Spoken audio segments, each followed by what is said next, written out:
প্রিয় শিক্ষার্থীবৃন্দ, তোমাদের সবাইকে শুভেচ্ছা এবং স্বাগতম জানাচ্ছি বিষয় বাংলা পেজে। আমরা আজকে একটি বড় চ্যালেঞ্জ হাতে নিয়েছি। আমাদের আজকের টপিকটা হচ্ছে বেশ বড় বিস্তৃত একটা ব্যাপার, কিন্তু সময় বেশ কম। আশা করি তোমাদের বেশ উপকৃত হবে তোমরা এবং তোমরা বেশ মনোযোগী হবে। আমি বেশ কিছু জিনিস স্কিপ করে যাচ্ছি, এজন্যই আমি বলেছি যে আমাদের আজকের ক্লাসটা একটু বড় হতে যাচ্ছে এবং আমাদের আজকের টপিকটা বেশ বিস্তৃত। তো আমরা চেষ্টা করব খুব দ্রুত স্কিপ করে যাওয়া এবং যে টপিকগুলো মানে চুম্বক অংশগুলো সেই অংশগুলো নিয়ে আমরা আলোচনা করতে। ইতোমধ্যেই তোমরা স্ক্রিনে দেখতে পাচ্ছ যে আমার আজকের যে টপিকটা সেটা হচ্ছে নাটক সিরাজউদ্দৌলা, একাদশ এবং দ্বাদশ শ্রেণীর সিলেবাসভুক্ত পাঠ্য।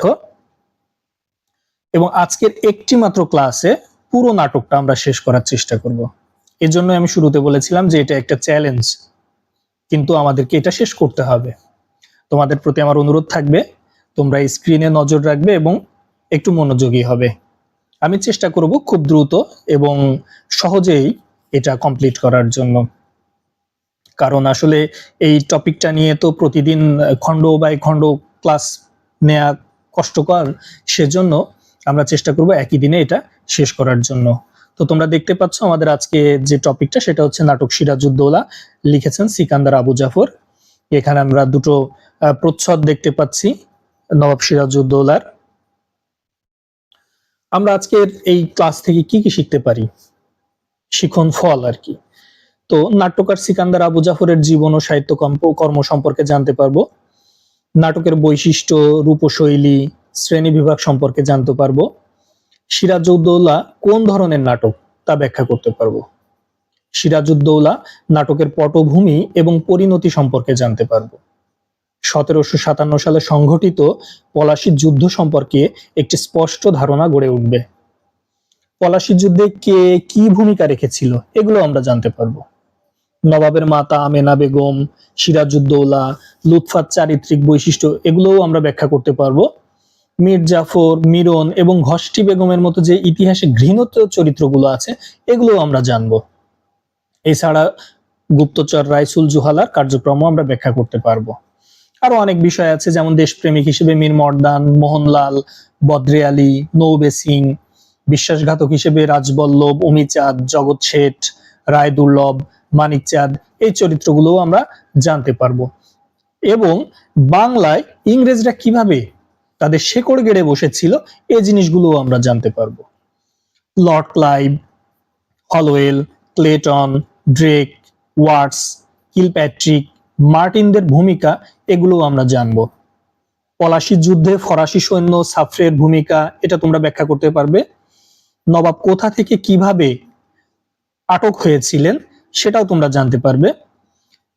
বাংলার মসনদে বিশ্বাসঘাতক মীর জাফর কিভাবে আরোহণ করেছিলেন সেটাও জানতে পারবে।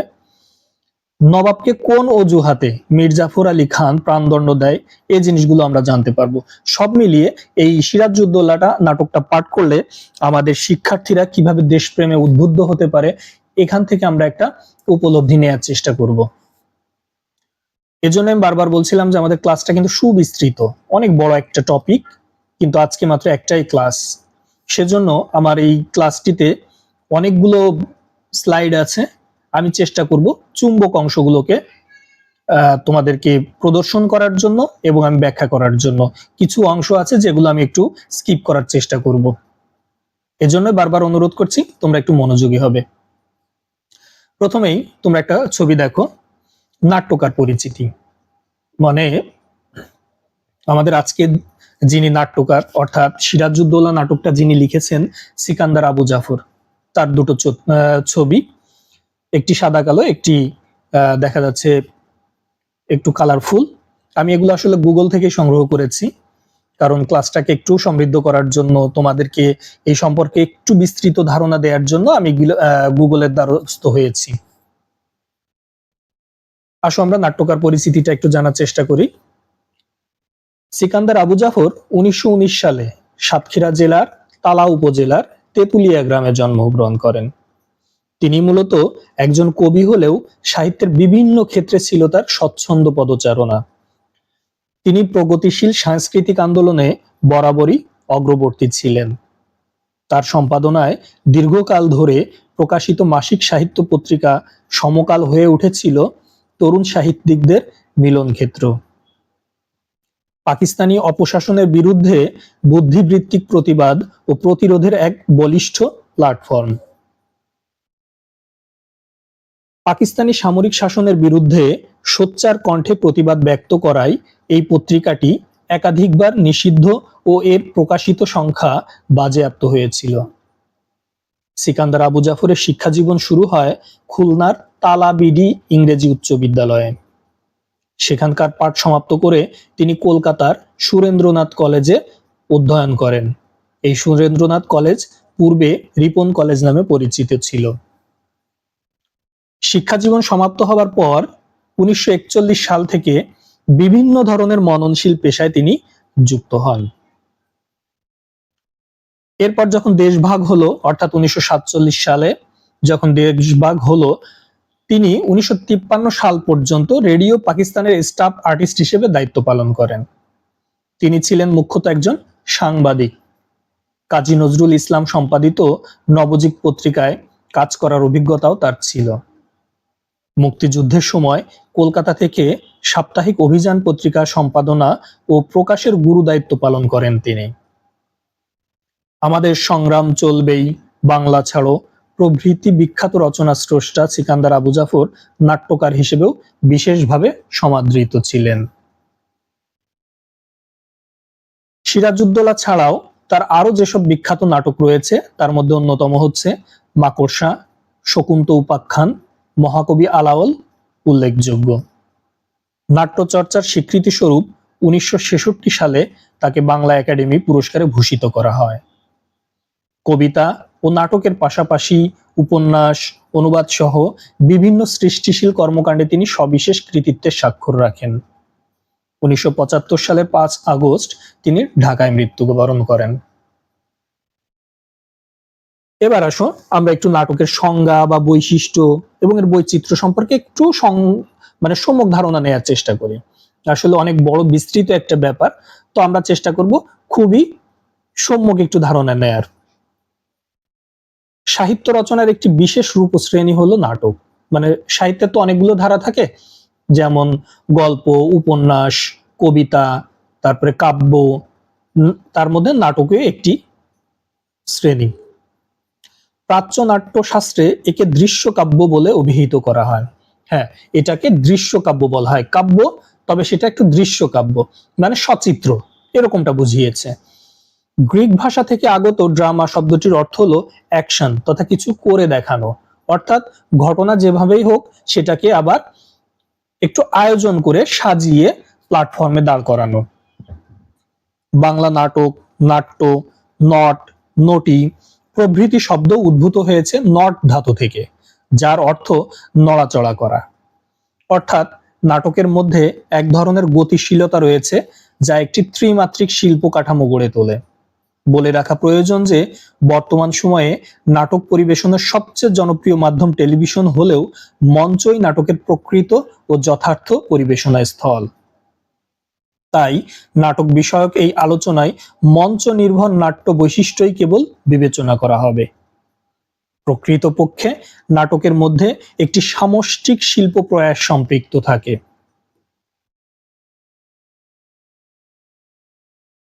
এতে কুশীলবগণ দর্শকদের উপস্থিতিতে মঞ্চে উপনীত হয়ে গতিময় মানব জীবনের কোনো এক বা একাধিক বিশেষ ঘটনার প্রতিচ্ছবি অভিনয়ের মাধ্যমে উপস্থাপন করেন। সাধারণভাবে নাটকে যে 4টি বিষয়কে বিবেচনায় নেওয়া হয় তা হলো কাহিনী বা প্লট, চরিত্র, সংলাপ এবং পরিপ্রেক্ষিত। একটি নির্দিষ্ট প্রেক্ষাপটকে ঘিরে শিল্প ঘন কাহিনী, কেন্দ্রীয় চরিত্র এবং সহায়ক বিভিন্ন চরিত্রের সংলাপকে আশ্রয় করে উপস্থাপিত হবার প্রয়াস পায় নাটকে। এর সঙ্গে যুক্ত হতে পারে নৃত্যগীত, আবহ সঙ্গীত, শব্দ সংযোজন, আলোক সম্পাত, মঞ্চ কৌশল ইত্যাদি। এবার আমরা একটু নাটকের শ্রেণী বিভাগ নিয়ে আলোচনা করি, কারণ নাটকেরও অনেক প্রকার শ্রেণী ভেদ আছে। তো সেই অনুযায়ী সাধারণভাবে আমরা যদি দেখি যে নাটকটাকে মূলত 5টি ভাগে ভাগ করা যায়, যেমন ট্র্যাজেডি, কমেডি, মেলোড্রামা, ট্রাজিকমেডি এবং প্রহসন। তবে এদের মধ্যে ট্র্যাজেডিকে সর্বোচ্চ আসন প্রদান করা হয়েছে। এমনকি কখনো কখনো নাটক বলতে ট্র্যাজেডিকেই বোঝানো হয়। প্রথমে ট্র্যাজেডি বিষয়ে সাধারণ ধারণা অর্জন করা প্রয়োজন। আচ্ছা, আমরা এবার একটু এই যে 5টি প্রকার ভেদের কথা বললাম, আমরা এটির একটু ছোট্ট করে সংজ্ঞা জানার চেষ্টা করব। ট্র্যাজেডি কোনটা? দেবদেবীর উদ্দেশ্যে ছাগল, ভেড়া প্রভৃতি বলি দেওয়া উপলক্ষে অনুষ্ঠিত অভিনয় থেকে ট্র্যাজেডির জন্ম হয়েছে বলে ধারণা করা হয়। তবে ট্র্যাজেডি নাটকের মূলে রয়েছে ব্যক্তি আত্মার দ্বন্দ্ব, বিক্ষুব্ধ তীব্র যন্ত্রণা আর হাহাকার। অর্থাৎ মানুষের এক ধরনের আত্মার দ্বন্দ্ব, মানে দুটোর মধ্যে ব্যক্তির যে দুটো সত্তা, সেই সত্তার মধ্যে এক ধরনের দ্বন্দ্ব, বিক্ষুব্ধ তীব্র যন্ত্রণা এবং হাহাকার, এবং বেঁচে থেকেও মৃত্যুর মতো তীব্র যন্ত্রণা ভোগ করার মধ্যেই এই ট্র্যাজেডিকে বর্ণনা করার চেষ্টা করা হয়েছে। কমেডি কোনগুলা? কমেডি সাধারণত মিলনাত্মক, অর্থাৎ এগুলো পরিসমাপ্তিতে মিলন থাকবে। জীবনের বিভিন্ন অনুষঙ্গকে আশ্রয় করে রস সৃষ্টি এবং আকর্ষণীয় হৃদয়গ্রাহী সংলাপ কুশলতার মধ্য দিয়েই এর সার্থকতা। সাধারণভাবে জীবনের সহজ হাস্যরসপূর্ণ দিকটির রূপায়ণই কমেডির মূল প্রতিপাদ্য। এবার আসছি আমরা মেলোড্রামাতে। একেও অতি নাটকও বলা চলে। মেলোড্রামায় আবেগের উৎকট প্রাধান্য থাকে। তাহলে আমরা দেখতে পাচ্ছি বাকি দুটো থেকে এটা একটু আলাদা, মানে এখানে আবেগটা একটু বেশি বেশি বাড়াবাড়ি পর্যায়ে থাকে।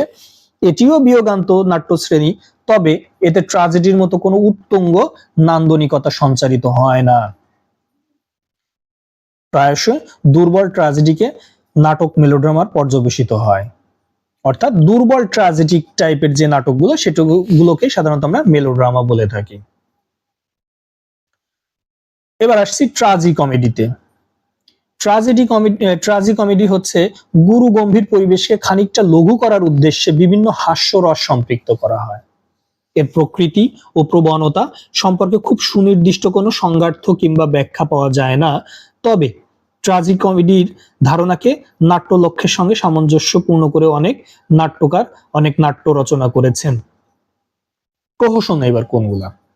প্রহসন হচ্ছে মেলোড্রামা কিংবা ট্রাজিকমেডি থেকে প্রহসন বিভিন্ন মাপকাঠিতেই পৃথক।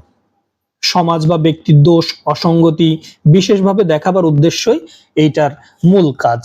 অর্থাৎ সমাজের যতগুলো অসঙ্গতি আছে হাস্যরসের মাধ্যমে সেগুলোকে উপস্থাপন করা এবং তার সংজ্ঞা বা তার সমাধান খোঁজার চেষ্টা করা হচ্ছে এই প্রহসন নাটকের অন্যতম বৈশিষ্ট্য। যাই হোক, বাংলা নাটকের উদ্ভব বা বিকাশ কিভাবে হয়েছে, আসলে আমি এর জন্যই বলছিলাম ক্লাসটি অনেক বড়। আমি এই স্লাইডটি থেকে একটু খুবই কম পরিসরে বলতে যাচ্ছি। বাংলা যে নাটকের উদ্ভব এবং বিকাশ শুরু হয়েছে সেটা সেই 19 শতকের একদম পাশ্চাত্য শিক্ষার প্রভাবে শুরু। যে নবীন জীবনানুভাব শিক্ষিত বাঙালিকে স্পর্শ করেছিল এবং যে নবজাগরণের সূচনা ঘটেছিল বাংলা সাহিত্যের ক্ষেত্রে, তার অন্যতম প্রকাশ ওই সময়ের প্রহসন, যথার্থ পরিণতি বাংলা নাটক। আমি এর থেকে আর বেশি কিছু বলছি না। বাংলা নাটকের উদ্ভব এবং বিকাশ সম্পর্কে তোমরা তোমাদের টেক্সট বইতে এই জিনিসগুলো পাবে। এবং আমরা যতদূর জানি 1831 খ্রিস্টাব্দের হিন্দু থিয়েটারে ও 1835 সালে শ্যামবাজারের নবীচন্দ্র বসুর নিজ বাড়িতেও বিলিতি ধরনের রঙ্গমঞ্চের ব্যবহার দেখতে পাওয়া যায়। তবে 1857 সালে জানুয়ারি মাসে অনুবাদ নাটকের পরিবর্তে নন্দকুমার রায়ের অভিজ্ঞান শকুন্তলা প্রথম বাংলা নাটক হিসেবে অভিনীত হয়। তার মানে প্রথম বাংলা নাটক যেটা অভিনীত হয় সেটা 1857 সালে, নাম ছিল অভিজ্ঞান শকুন্তলা। তো যাই হোক, এটা সম্পর্কে আরো বিস্তৃত জানা দরকার, সেটা তোমরা আশা করি আমরা টেক্সট বই থেকে পড়ে নেবে। আমি জাস্ট কিভাবে পড়তে হয় সেটা তোমাদেরকে একটু বলে দিচ্ছি। এবার আসি আমরা তো এতক্ষণ নাটকের সংজ্ঞা শিখলাম, নাটকের শ্রেণী বিভাগ শিখলাম, তারপরে নাটকের উদ্ভব বিকাশ এগুলো নিয়ে কথা বলছিলাম। তাহলে আমাদের আজকের যে নাটক সিরাজউদ্দৌলা, এটা নিয়ে আমরা একটু বিশ্লেষণ করতে পারি। এই নাটকটা কোন ধরনের নাটক? তাহলে আমরা প্রথমে বলবো নাটকটা হচ্ছে একটা ঐতিহাসিক নাটক, কারণ ইতিহাস থেকে একটা কাহিনী নেওয়া হয়েছে। আমাদের সিরাজউদ্দৌলা চরিত্রটা একটা ঐতিহাসিক চরিত্র। আমরা বিস্তৃত আরো জানতে পারবো। এখানে লেখক কোনো কল্পনার আশ্রয় নেননি, সম্পূর্ণ ইতিহাস থেকে পুঙ্খানুপুঙ্খ তুলে নিয়ে এসেছেন। এবার আসি নাটকটার আরেকটি ধর্ম অনুযায়ী। সিকান্দার আবু জাফর রচিত এই নাটকটি করুণ রসাত্মক, এক অপরিসীম যন্ত্রণা দগ্ধ পরিণতির মধ্য দিয়ে সমাপ্ত হয়েছে রচনাটি। স্বল্প সময়ের মধ্যে নবাবের বিভিন্ন কার্যক্রম, তার প্রধান অমাত্যবর্গের বেঈমানি, ইংরেজদের নানা রকম কূটকৌশল, পলাশী প্রান্তরের যুদ্ধের বর্ণনা, নবাবের খালা ঘষ্টি বেগমের প্রাসাদ ষড়যন্ত্র এবং পরিশেষে মির্জাফর পুত্র মিরনের আদেশে মোহাম্মদী বেগ কর্তৃক নবাব সিরাজউদ্দৌলাকে হত্যার বিভিন্ন চিত্র এই নাটকে ফুটে উঠেছে। ট্রাজেডি সদৃশ বেদনাবহতা এই নাটকে বিদ্যমান, অর্থাৎ এই নাটকটাকে আমরা একরকম বলতেই পারি যে ট্রাজেডি সদৃশ। নাটকের প্লট কাঠামোটা কেমন আছে? এই নাটকে মোট 12টা দৃশ্য আছে, 4টা অঙ্ক আছে এবং 12টা দৃশ্যের মধ্যে 8টা দৃশ্যেই সিরাজউদ্দৌলা উপস্থিত আছেন এবং নাটকটির পুরো ঘটনা আবর্তিত হয়েছে সিরাজকে কেন্দ্র করে। নাটকের কাহিনী উপস্থাপিত হয়েছে সিরাজ এবং অন্যান্য চরিত্রের সংলাপের মধ্য দিয়ে। এই নাটকের কাহিনী বিমুখ উন্মোচিত হয়েছে যুদ্ধ নিয়ে। সিরাজের বাহিনী কলকাতা আক্রমণ করে ইংরেজদের তাড়িয়েছে, কিন্তু সিরাজের স্বস্তি নেই, তাকে সিংহাসন থেকে হটাতে চলছে নানাবিধ ষড়যন্ত্র। এরই সঙ্গে ক্রমব্যাপ্ত হয়েছে নাটকের কাহিনী। এ নাটকে ষড়যন্ত্রের যে জাল ক্রমশ বিস্তার লাভ করেছে, তাতে ইংরেজদের সঙ্গে যুক্ত হয়েছে তার নিকটতম আত্মীয়, তার প্রধান সেনাপতি সহ বিভিন্ন অমাত্য। যাই হোক, আমি এই স্লাইডটাও একটু স্কিপ করে যাচ্ছি, কারণ এত পড়তে গেলে আমরা মূল টপিকে ঢুকতে পারবো না। এই জিনিসগুলো তোমরা তোমাদের টেক্সট থেকে দেখে নিতে পারো। এটিও আমি স্কিপ করে যাচ্ছি। এবার আসো আমরা আমাদের মূল গ্রন্থটিতে প্রবেশ করি। তার আগে আমরা একটু আমাদের এই নাটকটির কেন্দ্রীয় যে চরিত্রগুলো, এদের সঙ্গে আমরা একটু পরিচিত হই। প্রথমে দেখতে পাচ্ছ পাশাপাশি দুটি ছবি। এই দুটি ছবি হচ্ছে মূলত নবাব আলীবর্দী খানের। হ্যাঁ, এই যে আমরা যে কাহিনীটি পড়তে যাচ্ছি, সিরাজউদ্দৌলার যে ঘটনা, সেই ঘটনার সূত্রপাত মানে যেখান থেকে শুরু হয়েছিল বা যেখান থেকে নবাব সিরাজউদ্দৌলা নবাবী পেয়েছিলেন, ঘটনার সূত্রপাত, কাহিনীর সূত্রপাত ঠিক সেখান থেকে। আমি আগেই বলেছি আমার ছবিগুলো আমি আসলে গুগল থেকে নিয়েছি। ছবিগুলো অনেকটা কাল্পনিক, বোঝার প্রয়োজন আমার এই ছবিগুলো নেয়া। নবাব আলীবর্দী খান হচ্ছেন এই পরিবারের প্রথম, মানে এই ঘটনার প্রথম পুরুষ। এখানে আমি রেখেছি সিরাজউদ্দৌলা এবং তার স্ত্রী লুৎফুন্নেছা। বাম পাশে দেখতে পাচ্ছ সিরাজউদ্দৌলা, এটা সিকান্দার আবু জাফর নাট্যকারী একটি নাটক সেটার প্রচ্ছদ ছবি, এবং এভাবেই চিন্তা করা হয় সিরাজউদ্দৌলা দেখতে এমন ছিলেন। পাশে তার মহিয়সী স্ত্রী লুৎফুন্নেছাকে আমরা দেখতে পাচ্ছি, তিনি ডাকনাম লুৎফা নামে পরিচিত ছিলেন। এগুলো সবই চিত্রকরের কল্পনা, বাস্তবিক ছবি হয়তোবা এমনটা হতে নাও পারে। এবার যে তিনটা চরিত্র আমরা এখানে দেখতে পাচ্ছি, মির্জাফর এবং তার সঙ্গে পুত্র মিরন এবং ঘসেটি বেগম, এরা এই উপন্যাসে সিরাজউদ্দৌলার একদম বিশ্বাসঘাতক যে চরিত্রগুলো তারা, এবং নবাব সিরাজউদ্দৌলার পরিণতির জন্য যারা দায়ী এরা হচ্ছে তারা। মির্জাফর ছিলেন তার নানা আলীবর্দী খানের সেনাপতি। আলীবর্দী খানের মৃত্যুর পরে নবাব সিরাজউদ্দৌলা যখন আবার মসনদে আরোহণ করেন, তখনও এই মির্জাফর সেনাপতি পদে ছিলেন, কিন্তু এই বালক নবাব সিরাজউদ্দৌলাকে তিনি কোনোভাবে মেনে নিতে পারেননি। তার মধ্যে এক ধরনের ক্ষমতা লিপ্সা প্রকাশ পায়। তিনি ওই মসনদে আরোহণের স্বপ্ন দেখেন, আর এর থেকে তিনি শুরু করেন ষড়যন্ত্র। সঙ্গে ছিল তার পুত্র এবং অনেকটা বলবো দুশ্চরিত্র পুত্র মিরন। এই মিরনের আকর্ষণ ছিল নবাব সিরাজউদ্দৌলার স্ত্রী লুৎফুন্নেছার দিকে। পাশে দেখতে পাচ্ছি ঘসেটি বেগম। ঘসেটি বেগম হচ্ছে নবাব সিরাজউদ্দৌলার আপন বড় খালা। তিনি তার প্রাসাদ ষড়যন্ত্রের মাধ্যমে এই মির্জাফর, তারপরে জগৎ শেঠ, রাজবল্লভ এবং ইংরেজদেরকে সহযোগিতা করেন। কিভাবে করেন সে ঘটনাগুলো আমরা পর্যায়ক্রমে জানবো। এতক্ষণ আমরা যে চরিত্রগুলো দেখছিলাম সে চরিত্রগুলো ছিল বিশ্বাসঘাতকতায় পূর্ণ। এবার আমরা দুটো চরিত্র দেখতে পাচ্ছি, মীর মর্দান এবং মোহনলাল। এরা দুজন নবাবের পক্ষের লোক, অর্থাৎ দেশপ্রেমিক ছিল। তারা নবাবকে সমর্থন করে ইংরেজদের বিরুদ্ধে যুদ্ধ ঘোষণা করেছিল। আর এই সেই বিখ্যাত চরিত্র দেখতে পাচ্ছ, লর্ড ক্লাইভ, ইংরেজদের প্রধান, যার নেতৃত্বে নবাব সিরাজউদ্দৌলার বিরুদ্ধে পলাশির যুদ্ধ সংঘটিত হয়েছিল এবং সমস্ত ঘটনার বলা চলে একরকম কালপ্রিট লর্ড ক্লাইভ। ব্যক্তি জীবনে খুবই দুষ্টু প্রকৃতির ছিলেন। ছোটবেলায় তার অবস্থা এত অসহনীয় ছিল যে বাবা মা পর্যন্ত তাকে সহ্য করতে পারেনি এবং তাকে ব্রিটিশ ইস্ট ইন্ডিয়া কোম্পানির চাকরি করার জন্য মাত্র 17 বছর বয়সে ইংল্যান্ড থেকে তাকে এই ভারতবর্ষে পাঠিয়ে দেয়া হয়। মানে এতটাই তিনি মানে বাপে খেদানো মায়ে তাড়ানো পুত্র ছিলেন। এসে তিনি ভারতবর্ষে অশান্তি সৃষ্টি করেন। কয়েকবার আত্মহত্যার চেষ্টাও তিনি করেছেন, কিন্তু আসলে ভাগ্যবান, যার কারণে তিনি পেরে ওঠেননি। আচ্ছা, আমরা যদি একটু কেন্দ্রীয় চরিত্রগুলো এক একটা করে নাম বলি। আলীবর্দী, মানে যিনি মির্জা মোহাম্মদ আলীবর্দী খান, নবাব সিরাজউদ্দৌলার নানা। তারপরে সিরাজউদ্দৌলা, সিরাজউদ্দৌলার মা আমিনা বেগম, স্ত্রী লুৎফুন্নেছা, তার দলের দুজন দেশপ্রেমিক ব্যক্তি মীর মর্দান, মোহনলাল, তার একজন গুপ্তচর রাইসুল জুহালা। এবার আসছি বিশ্বাসঘাতক যে চরিত্রগুলো ছিল, যারা নবাবের সঙ্গে বিশ্বাসঘাতকতা করেছে, মীর জাফর, ক্লাইভ, উমিচাঁদ, ওয়াটসন, এরা অবশ্যই ইংরেজ প্রতিনিধি। কলোয়েল, ঘসেটি বেগম তার নিজের বড় খালা, ড্রেক, মানিকচাঁদ, জগৎ শেঠ, মোহাম্মদী বেগ, রাজবল্লভ, রায় দুর্লভ এবং দুটো জাতির নাম আমরা দেখতে পাচ্ছি, ডাচ এবং ফরাসি। ডাচ তাদেরকে বলা হয় যারা নেদারল্যান্ডের অধিবাসী, আর ফরাসি হচ্ছে ফ্রান্সের অধিবাসী। তো এরা তখন ভারতবর্ষে ব্যবসা করতে এসেছিল, এরা নবাবের পক্ষে যুদ্ধ করেছিল।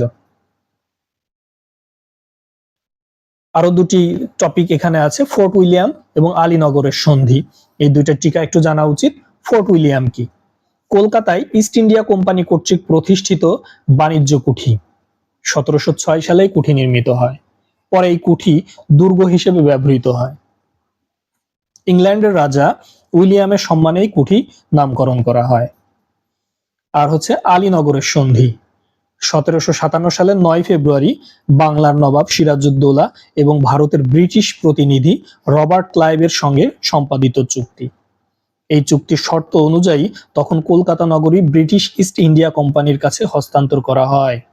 চুক্তি অনুযায়ী ইংরেজরা সেখানে দুর্গ স্থাপন এবং টাকশাল প্রতিষ্ঠার সুযোগ লাভ করে। এখানে আমি একটা চিত্র তোমাদেরকে উপস্থাপন করছি যে পলাশির যুদ্ধটা কি। পলাশির প্রান্তর, এখানে এই যুদ্ধটা সংঘটিত হয়েছিল 1757 সালের 23 জুন। এটি মুর্শিদাবাদ জেলার পলাশী নামক একটি স্থানে। এখানে দেখতে পাচ্ছি, আসলে এই ছবিগুলো বাস্তব ওইভাবে ভিত্তি নেই, জাস্ট এটা মানে কবির কল্পনায় আঁকা ছবি, সেটি আমি তোমাদের সামনে উপস্থাপন করেছি জাস্ট এই যুদ্ধটাকে একটু বোঝানোর জন্য। এখানে আরো একটি ছবি আমরা দেখতে পাচ্ছি, নবাব সিরাজউদ্দৌলা, পাশে লর্ড ক্লাইভের সচিত্র ছবি, পেছনে যুদ্ধ হচ্ছে এবং ডানে আমরা দেখতে পাচ্ছি যে কয়েকজন যুদ্ধরত অবস্থায় তারা যুদ্ধ না করে বরং অলস সময় পার করছে। এটা মূলত মীর জাফর এবং তার যারা সাঙ্গপাঙ্গ ছিল তাদের প্রতিনিধি, যারা পলাশির যুদ্ধে যুদ্ধ না করে বরং অলস সময় পার করে ইংরেজদেরকে সহযোগিতা করেছিল। আমি এখানে একটু বলে রাখি, এখন আমি একটু কাহিনীর বিস্তৃত পরিসরে যাব। নবাব আলীবর্দী খানের কোনো পুত্র সন্তান ছিল না, তার 3টি কন্যা সন্তান ছিল। বড় সন্তানের নাম হচ্ছে ঘসেটি বেগম, যিনি নিঃসন্তান ছিলেন। দ্বিতীয়ত তার একটি যিনি কন্যা, তার কোনো যে পুত্র সন্তান ছিল তার নাম ছিল শওকত জং, কিন্তু এই শওকত জং ছিল পাড় মাতাল। এবং সর্বকনিষ্ঠ যে কন্যা আমেনা বেগম, তার পুত্র হচ্ছে সিরাজউদ্দৌলা। তো মৃত্যুর পূর্বে আলীবর্দী খান মনে করেন যে তার মৃত্যুর পরে তিনি তার এই উত্তরাধিকারী কাকে দিয়ে যাবেন। যেহেতু পুত্র সন্তান নেই, স্বাভাবিকভাবে তার কন্যা সন্তানরা ক্রমশ সেই অধিকার পায়। কিন্তু প্রথমে দেখা গেল তার বড় কন্যা ঘসেটি বেগম, যার নিজেরই কোনো সন্তান নেই, দ্বিতীয় কন্যার সন্তান শওকত জং, যে পাড় এবং মাতাল, যাকে দিলে তার এই রাজত্ব লন্ডভন্ড হয়ে যাবে। এরকম একটি জায়গায় তিনি বাধ্য হন তার কনিষ্ঠ কন্যা আমেনার পুত্র নবাব সিরাজউদ্দৌলাকে নবাবি দেওয়ার জন্য। শুরুটা এখান থেকেই। এই সিরাজউদ্দৌলা বয়স তখন মাত্র 23 বছরের মতো। এই সময়ে তিনি যখন নবাবি পেলেন, তখন তার বিরুদ্ধে নানা রকম ষড়যন্ত্র শুরু হয়। প্রাসাদ ষড়যন্ত্র, এর সঙ্গে যুক্ত হয় ব্রিটিশ যারা সৈন্য ছিল তাদের সঙ্গে চুক্তি ভঙ্গের যে সংঘর্ষ, সেটি। প্রথমে যদি আমি আসি যে সম্পর্কের সংঘর্ষটা শুরুটা কোথা থেকে হয়। ওই যে প্রথমে বলেছিলাম মীর জাফরের আগ্রহ ছিল যে তিনি কি সারা জীবন সেনাপতি থেকে যাবেন, তিনি কি কোনোদিন নবাব হতে পারবেন না। বয়স প্রায় 70 ঊর্ধ্ব, কিন্তু তিনি আলীবর্দী খানের সময়েও সেনাপতির দায়িত্ব পালন করেছেন। আর আজকে বালক মাত্র 23 বছর বয়সের সিরাজউদ্দৌলার রাজপ্রাসাদেও তাকে সেই সেনাপতির দায়িত্ব পালন করতে হবে। তিনি আসলে ক্ষমতার লোভে অন্ধ হয়েছিলেন, তিনি নবাব হওয়ার স্বপ্ন দেখেছিলেন, যার কারণে তিনি সিরাজউদ্দৌলার বিরুদ্ধে ষড়যন্ত্র শুরু করেন। আমি প্রত্যেকটা চরিত্র ধরে ধরে বলছি, তোমরা একটু মনোযোগ দেওয়ার চেষ্টা করবে।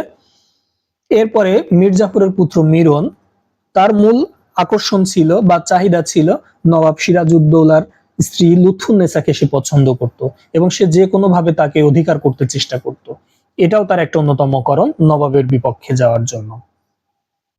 ইংরেজদের সঙ্গে তার বিরোধিতা ছিল চুক্তিভঙ্গ, কারণ ইংরেজরা ঠিকমতো খাজনা দিচ্ছিল না নবাবকে এবং চুক্তি ভঙ্গ করে নানাবিধ অপকর্ম করে বেড়াচ্ছিল, জনগণের উপর অনেক অত্যাচার করে বেড়াতো, তারপরে অনেক অপকর্ম করে বেড়াতো, যেগুলো বাংলার জনগণ একেবারে অতিষ্ঠ হয়ে উঠেছিল।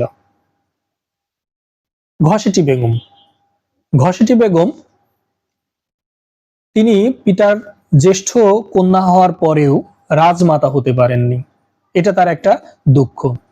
এখানে বলে রাখি, রাজমাতা হচ্ছে রাজার যিনি মা হন তাকে রাজমাতা বলা হয়, আর রাজার যিনি স্ত্রী তিনি রাজরানী। সেই হিসাবে নবাব সিরাজউদ্দৌলা যদি নবাব হন, তার মা আমেনা হচ্ছে রাজমাতা এবং স্ত্রী লুৎফুন্নেছা তিনি হচ্ছেন রাজরানী। তো এই আমেনা ঘসেটি বেগমের কনিষ্ঠ বোন, এখানেই তার হিংসার উদ্রেক ঘটে যে আমি বড় বোন, অথচ আমি রাজমাতা হওয়ার সৌভাগ্য আমার হয়নি, কিন্তু আমারই কনিষ্ঠ বোন আমেনা হয়েছে।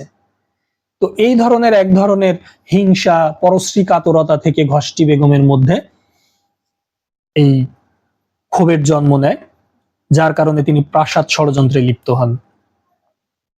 তারপরে যদি আমরা বলি রাজবল্লভ, জগৎ শেঠ, এরাও একজন বিশ্বাসঘাতক ছিল। এরা কেউ বা ছিল ব্যবসায়ী, কেউ বা বিভিন্ন প্রদেশ বা অঞ্চলের ছোট ছোট নেতৃত্ব দানকারী ছিলেন, যারা নবাবের সঙ্গে সন্তুষ্ট ছিলেন না। এরাও নবাবের সঙ্গে তখন বেঈমানি শুরু করে। সর্বশেষ যদি আমরা বলি মোহাম্মদী বেগের কথা, যাকে কিনা নবাব সিরাজউদ্দৌলার পিতা ছোটবেলা থেকেই মানে একদম ভরণ পোষণ দিয়ে বড় করে তুলেছেন, সেই মোহাম্মদ বেগই মাত্র সামান্য কিছু টাকার জন্য নবাব সিরাজউদ্দৌলাকে অস্ত্রের আঘাতে হত্যা করে। এরকম বিশ্বাসঘাতকতা এবং ছিল নবাব সিরাজউদ্দৌলা সারাটা জীবন ধরে। এখন আসি আমরা একটু ইতিহাস নিয়ে কথা বলার জন্য। পলাশী যুদ্ধ হয়েছিল 1757 সালের 23 জুন। এই যুদ্ধে নবাবের পক্ষে সৈন্য ছিল প্রায় 50,000, বিপরীত দিকে 3 থেকে 3,500 সৈন্য ছিল ইংরেজদের। অস্ত্র শস্ত্র, গোলা বারুদ সব দিক থেকে নবাব এগিয়েছিলেন, কিন্তু তারপরেও এই যুদ্ধে নবাবের করুণ পরাজয় ঘটেছিল। এর অন্যতম কারণ হচ্ছে এই যুদ্ধের নবাবের পক্ষে যিনি সেনাপতি মীর জাফর, তিনি প্রচন্ড বেঈমানি করেন। সমগ্র যুদ্ধে তিনি এবং তার দলের সাঙ্গপাঙ্গরা অলস সময় পার করেন। এই যে একটু আগে আমি ছবিটাতে কথা বলছিলাম, তারা সম্পূর্ণ যুদ্ধ না করে অলস সময় পার করেন, যার কারণে এবং আরো ভুল তথ্য পাচ করছিলেন নবাবের কাছে, যার চরম পরিণতি নবাবকে দিতে হয়। একসময় নবাব পরাজিত হন এবং নবাব সপরিবারে পলাতক হন। তিনি পাটনার উদ্দেশ্যে যাত্রা করলে তখন মীর জাফরেরই সাঙ্গপাঙ্গরা নবাব সিরাজউদ্দৌলাকে আটক করে নিয়ে আসে এবং তখন ইংরেজ সেনারা এবং সবাই মিলে তাদের যারা একজোট ছিল, এরা ভাবছিল একটা জনরোষ তৈরি হতে পারে, যে নবাবকে ধরে নিয়ে এসেছি এবং যে যুদ্ধ হয়েছে, জনগণের কাছে যে জনপ্রিয়তা তৈরি হয়েছে নবাবের, এই জনপ্রিয়তার ক্ষেত্রে হয়তোবা একটা জনরোষ তৈরি হতে পারে বা একটা গণ অভ্যুত্থান তৈরি হতে পারে। এর প্রেক্ষিতে ইংরেজরা খুব দ্রুত সিদ্ধান্ত নেয় নবাব সিরাজউদ্দৌলাকে হত্যা করে ফেলবে এবং বিচার বহির্ভূতভাবে খুব দ্রুত তারা এই কাজটি করার জন্য উঠে পড়ে লেগে যায়। তখন সামনে এগিয়ে আসে মিরন, মির্জাফরের পুত্র। সে মোহাম্মদী বেগকে ভাড়ায় ঠিক করে জেলখানার মধ্যে বিচার বহির্ভূতভাবে নবাব সিরাজউদ্দৌলাকে হত্যা করে। এভাবেই বাংলার স্বাধীনতা লুপ্ত হয়েছিল 1757 সালে। এরপরে ভারতবর্ষ স্বাধীন হয়েছে 1947 সালে। তাহলে আমরা দেখতে পাই 1757 থেকে 1947 পাকা 190 বছর ব্রিটিশদের শাসন চালু হয়ে গেল আমাদের এই ভারতবর্ষে। তখন এই দেশটাকে বলা হতো ব্রিটিশ ভারত এবং এই শাসন করত ইস্ট ইন্ডিয়া কোম্পানি শাসন আইনে চলে গেল। তাহলে দেখতে পাচ্ছি আমাদের এই ভারতবর্ষটিকে পাকা 190 বছর শাসন করেছে ইংরেজরা। এরপরে 1947 সালে যখন তারা এই দেশটিকে ভাগ করে দিয়ে গেল, তখন জাতিতে জাতিতে দ্বন্দ্ব লাগিয়ে রেখে গেল, ধর্মের ভিত্তিতে দেশ ভাগ করে রেখে গেল। ভারত এবং পাকিস্তান কয়েকটি রাজ্য ছিল যেগুলোকে তারা আলাদা করেনি এবং কারো মধ্যেও ফেলেনি, কিন্তু বিভেদ রেখে গিয়েছিল, যেমন হায়দ্রাবাদ, কাশ্মীর, সিকিম, এরকম অনেকগুলো অঞ্চল। তোমরা এখনো দেখতে পাচ্ছ যে কাশ্মীর নিয়ে এখনো ভারত পাকিস্তানের মধ্যে দ্বন্দ্ব। হায়দ্রাবাদ, সিকিম ভারত ইতোমধ্যে তাদের মধ্য করে নিয়ে নিয়েছে, কিন্তু এই দ্বন্দ্বগুলো রয়ে গেছে। আরেকটু উল্লেখযোগ্য ছিল পাকিস্তানের দুইটা অংশ, একটা ছিল পশ্চিম পাকিস্তান আর একটা ছিল পূর্ব পাকিস্তান। 1200 মাইল দূরে দুইটা দেশ, একটি আরেকটির অংশ। তার ফলশ্রুতিতে আরো 24টা বছর, 1947 থেকে 1971 আরো 24 বছর পরে আমরা বাংলাদেশি সত্তার পরিচয় পাই। পাকিস্তান থেকে, পূর্ব পাকিস্তান থেকে আমরা বাংলাদেশ নামটি পাই। তার মানে আমরা দেখতে পাচ্ছি প্রায় 215 প্লাস একটি বয়স বছর আমরা পরের অধীনে ছিলাম, যার কারণে আমাদের এই স্বাধীনতা লুপ্ত হয়েছে। এজন্য বলা হয় যে পলাশির প্রান্তরে বাংলার স্বাধীনতা লুপ্ত হয়েছিল। তখন এই বাংলাটার আয়তন ছিল অনেক বড়। আমরা যদি দেখতে পাই যে গল্প উপন্যাস বা আমরা যদি পড়ি বা নাটক দেখি, নবাব সিরাজউদ্দৌলা সেই বিখ্যাত উক্তি, বাংলা বিহার উড়িষ্যার নবাব, এরকম তিনি একটা সংলাপ বলতেন। তো এই বাংলা বলতে শুধু আজকের বাংলাদেশ না, এর সঙ্গে বর্তমান ভারতের পশ্চিমবঙ্গ এটা একত্রে ছিল। সঙ্গে ছিল উড়িষ্যা রাজ্য, যেটি ভারতের। এই রাজ্যটি ভেঙে বর্তমানে আরো দুটি রাজ্য হয়েছে, উড়িষ্যা এবং ঝাড়খণ্ড, আর আরেকটি আছে বিহার। তাহলে এত বড় একটা আয়তনের একটা দেশ যেটি ভেঙে পরবর্তীতে শত খণ্ডে বিভক্ত হয়ে গেছে, যার কারণে আজকে আমরা পাকা 215 বছর প্লাস একটা সময়ের যে শাসন, শোষণ, বৈষম্যের শিকার হয়ে আজকের এই বাংলাদেশটিকে পেয়েছি। এজন্য বলা হয় আমাদের স্বাধীনতা লুপ্ত হয়েছিল পলাশির প্রান্তরে 23 জুন। তোমরা এর সঙ্গে একটু মিলিয়ে দেখতে পারো যে আমাদের মুক্তিযুদ্ধের সময় 1971 সালের 17 এপ্রিল কেন মুজিবনগর সরকার গঠন করা হলো এই মুজিবনগরের আম্রকাননে। কারণ এর খুব সহজ উত্তর, সেটা হচ্ছে 1757 সালে ঠিক যেমনি আমাদের বাংলার স্বাধীনতা এই পলাশির আম্রকাননে লুপ্ত হয়েছিল, তারই অনুপ্রেরণায় আমাদের মুজিবনগর সরকার গঠিত হয়েছিল মুজিবনগর আম্রকাননে 17 এপ্রিল 1971 সালে। তো আজকে এই পর্যন্ত, তোমাদের সবাইকে ধন্যবাদ। আসলে এত বড় একটি ক্লাস যেটি এত অল্প বিষয়ের মধ্যে শেষ করা খুব কঠিন। আমার বক্তব্যের সঙ্গে তোমরা একটু চেষ্টা করবে তোমাদের টেক্সটটাকে দেখে নেয়ার। সবাইকে ধন্যবাদ জানাচ্ছি। পরবর্তী নতুন কোনো একটা টপিক নিয়ে তোমাদের সঙ্গে আবার দেখা হবে। সবাই ভালো থাকবে।